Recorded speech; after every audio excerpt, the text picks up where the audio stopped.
This is Rock Leach with Social Fire. With 30 years of preaching and over 25 years of pastoring, I've witnessed some of the most extreme situations when it comes to being a pastor.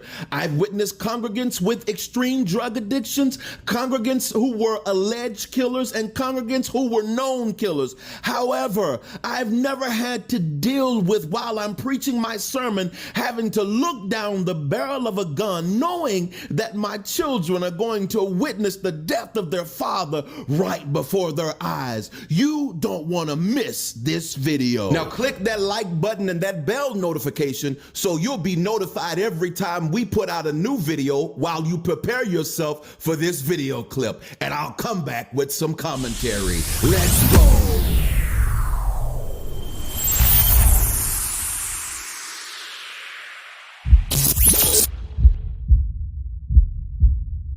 You know, he shot. You can hear the gun click. He shot, and he came towards me. You got to give God thanks for giving me the courage to do what I did. A congregation coming together to heal after a man pointed a gun at the pastor. Tonight, this man, Bernard Polite, is facing charges, but now police are investigating another crime right down the street from that church. They say last night a man was found shot to death in the home where Polite lives. Thanks for joining us at 6. I'm Ken Rice. And I'm Kim Gable. As Chris Hoffman reports, that pastor who had the gun pointed at him really still in disbelief. We do want to caution you. This is shocking video and the images may be disturbing to some. Allegheny County police say the man who allegedly went to this church and pointed a gun at a pastor lived at the same house where they're investigating this homicide.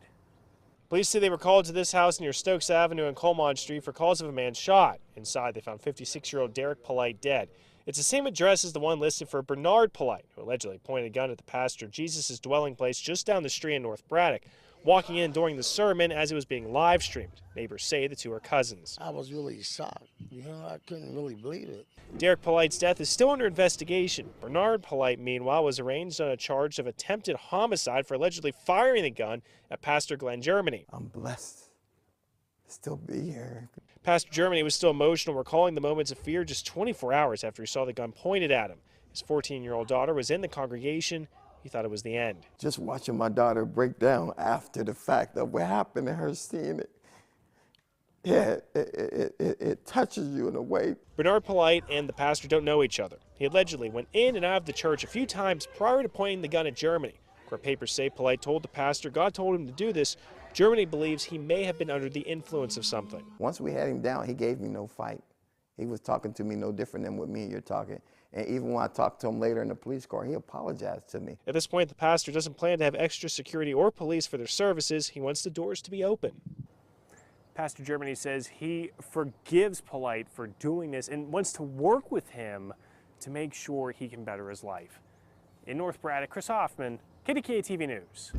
There's so much that we could say about demons, him being demon possessed, and there's also so much that we could say about mental illness. However, I have a heart for pastors who are taking up the arm of calling that God has put on their life and going ahead and pastoring and shepherding and doing what they can to do the best job that they can for God. Now, clearly this church was not a large church, so we can't too much talk about security and having all of this secret service level of security, because this was a small church. I know we could talk about hiding guns in different places, but there is so much of a liability when you bring a gun into a situation. We just have to continue to pray for pastors to be covered by God when they're doing the work. Now, I want to know what you think about this, because this whole situation, it hits me at home because I have several pastor friends, several pastor mentors who don't have large 2,000 member churches that this could have been.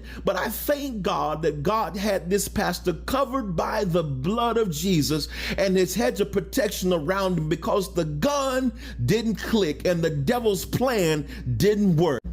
Jump down in the comments section and let's talk about Pastor Glen Germany and what he had to face on this Sunday morning. Let's talk about it. Let's talk about also the fact that he forgave the young man. Let's go. Let's talk about it.